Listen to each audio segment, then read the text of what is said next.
This is MBR. Sitting in the house. I wanted to make a video because a lot of people ask me because of my past where I come from, which is this sport here.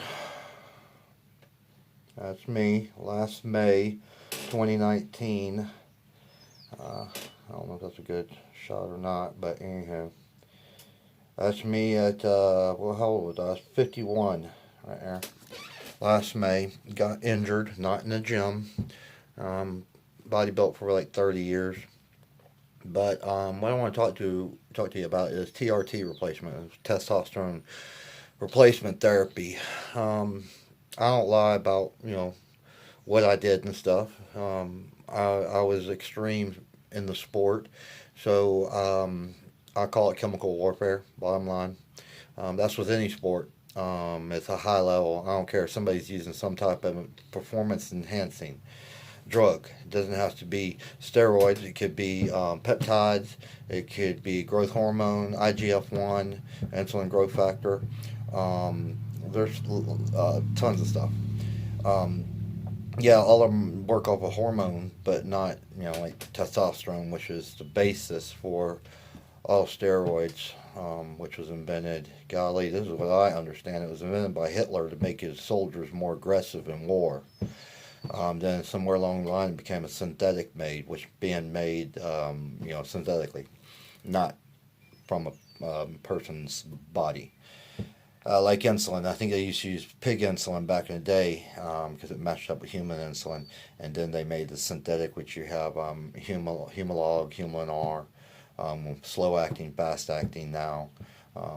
Very dangerous drug to mess with. If you don't know what you're doing, you can kill yourself. Does it all work? Yeah, it does.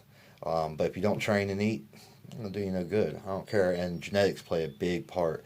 With me, I just always was genetically gifted. As you can see, even at 51 years old, look at the size of my legs. You know, um, that wasn't all steroids. And I did use insulin. I never used growth hormone. I never could afford it. Never trusted the stuff coming from China. Um, did I use stuff that was uh, black market? Yeah, I call it bathtub made because you don't know. And a lot of the raw material for the drugs, like your trimbobal acetate, your decadurabolin, you have equipoise. Oh gosh, I could go on and on. And D-ball, anabar, geez, like I said, it goes on and on. And there are some drugs that are really hard, like trimbobal acetate. Trimbobal acetate was made from it's made from Phenoplex, which they put in cattle to make more muscle mass. It used to become in Phenojet in a 50 cc bottle over from Europe. They call it a trim cough when you use it. I figured out how to not let that happen. But anyway, I was getting ready for a show in May, and I used that thing you put on the door to stretch out your brachial, your C cervicals, because I was having a lot of neck problems because I was born with stenosis, and screwed myself up. And when I woke up, I was paralyzed on the right side. Atrophy. I lost everything on the right side within a matter of a couple of weeks. Now, it was 4 weeks out of the show in May. It was June, the 1st of June, I believe.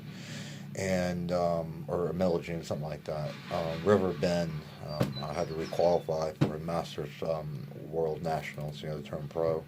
That's the only thing I want to do. I was never going to compete up at my age and everything. And what changed my whole thing was, I know I'm getting off the TRT, but what changed my whole thing, I'm honest with everybody, I made a prayer. I said, Lord Jesus, if you don't want me to do the show, I put my life in your hands, and if I reap what I sow, let me here on earth. And I went to the gym on a Sunday, about, I think it was Friday, I made prayer, went to the gym on Sunday, and went to do flies, and a 50-pound dumbbell came in my head on the flat bench. I just moved, and I got up, and I said, it's over, Mike. Did cable crosses, and the cable crosses with about 20 pounds. And I just took and left, came home, woke up the next day, and that was Monday, and I was totally paralyzed on the right side. Called my doctor. He said, get in the emergency room, nothing they could do. After 6 MRIs, oh gosh, about the same in doctors, at least 5, I know, within a year. I finally started studying it because I had done some medical, going to be a medical student and something, and I dropped out of school 3 months before graduation. I just waiting for me in the medical field. I just waiting for me. Let's just put it that way. I'm too opinionated and the treatment of people. So I started studying it, and I studied with it at Mayo Clinic, Stanford University, Dr. Murray there, or no, excuse me, Murray was Mayo Clinic. I cannot remember the doctor in at Stanford, and then also Arkansas, Dr. Tate, which they specialize in brachial plexus injuries. It's called a stinger, like you get in football where they go head on, or their neck is stretched in wrestling also.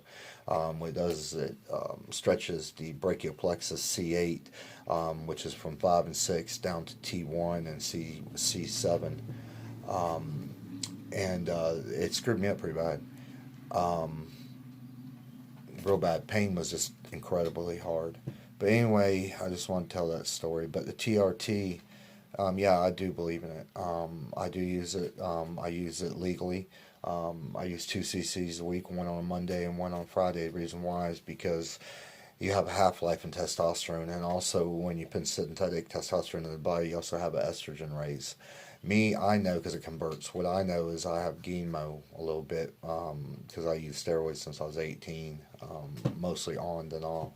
I took my cycles off, but I'm just saying as competing and training for those 30 years. And when I get chemo, I take, gee whiz, a Remedex. I'm probably saying it wrong. It's 1 milligram, very strong. Bad thing about it, lowers your good cholesterol. But I take maybe 1 or 2, and then, I'll feel that not at a time, one day, the next day one, and then once my chemo starts to let off, I know that I'll cut down on the estrogen. And it's not a blocker like Novaldex or Clomid. Clomid and Novaldex are a blocker, so you still have the estrogen in your blood. It's just blocking it from getting to the receptors. I like a Remedex because it actually does not allow the testosterone to convert. So that's what I like about it. But it also has its downfalls. Anything in high level sports, everybody's using it. Tiger Wood, he said that he had used it, to make him stronger at his driving, I guess. Look at basketball players. Come on, look at Larry Bird back in the day and look at him now. And it's not genetics changed, okay? Let's all open our eyes to everything. Baseball. And people complain about it and stuff, but we enjoy watching them and the highlights and all this. Whenever heroes and then somebody gets busted for it, it's like, oh, you're cheating, you're cheating. Everybody cheats. Well, they drug test. Trust me, when you have $1 million contracts with Nike or whatever, and you're having a drug test in the NFL, you're let known pretty much, or you know how to get away from it. You stay one head above the test, or it's not on the test list. So come on, let's get real, people. It's about money. Athletes are worth too much money. Now, will they make examples of certain people, Barry Bonds and all that? Yeah, because probably it got out of hand of everybody knowing, and you have people telling, and it just. I had to make an example. Bush made it illegal in 91 because of Ben Johnson at the Olympics with Winstraw V, and then it went to Schedule 3, right there with heroin and all that. I believe it's still Schedule 3. I could be wrong, or marijuana I think it's scheduled with. But it's a hormone, people. Can you abuse it? Yeah, you can abuse anything. You can drink too much coffee and go out in the sun and dehydrate. So use and abuse to anything. But like I said, I just wanted to share those people because they saw my pictures in the other videos when I was asking who is this, and yeah, it's me. I got my life I don't miss. It's just the Lord had different plans for me. Once I came out of that tunnel vision, did I have a problem adjusting? Yeah, Sugar Ray Leonard had a problem adjusting back because you in a tunnel vision of eat, train, sleep. Eat, train, sleep. Selfish. It's all about you. Christmas or let's say Thanksgiving, you got to start dieting in November. You ain't having Thanksgiving. You're taking your Tupperware with you. It is the hardest sport in the world. I don't care. We don't have an on season, off season. Okay, your off season is to get bigger. So you still having to eat 8, 7 meals a day, whatever. Know your protein levels, what works for you. Your everybody's different. What drug works different. You take 5 drugs, you don't know which one's working. I'm not going to sit here and bitch and complain who's right or what. Times have changed. All sports have changed. They've elevated to a higher degree. But that's really about it. I'm just rambling on about it, but I figured I'd let it be known. It was on my mind.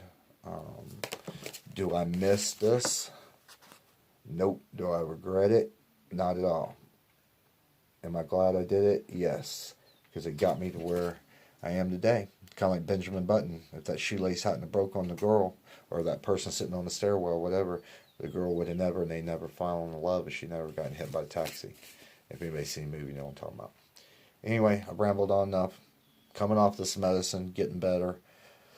It's going to be a good day when I'm totally off. This is MBR, boys. Anybody got any questions? I can't tell you how or what to use. All I can do is tell you my story. All I know is MBR story. This is MBR, the Furry Tulip, 99.9 boys, always.